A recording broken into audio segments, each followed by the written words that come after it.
वतीने एक आकर्षक गिफ्ट असेल. थॉमस डायस.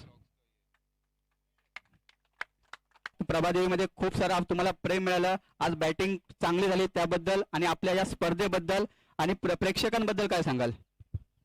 खरंच खूप आनंद आहे. आज आज मी जिंकलो प्लस इंडिव्हिज्युअल प्राईज भेटलं, ते इम्पॉर्टंट होतं माझ्यासाठी.